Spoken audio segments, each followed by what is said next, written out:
Praise the Lord. आज आम गोटे विषय को ध्यान करबा आम देखा गीत सहित 29 तार 11 पद से लिखा अच्छी सदा प्रभु आपण लोक मान बल देवे, सदा प्रभु आपण लोक मान शांति दे आशीर्वाद करेंगे।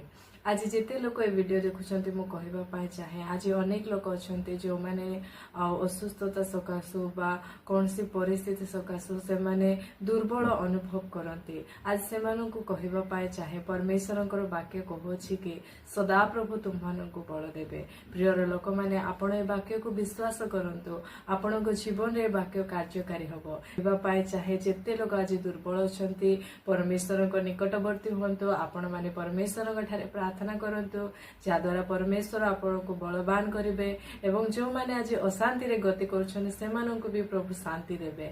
आज आपण माने विश्वास सहित परमेश्वर निकटवर्ती हुंतु एवं ताकर शांति को आपण जीवन में अनुभव करेंगे एवं परमेश्वर आपण को आशीर्वाद करेंगे। Praise the Lord.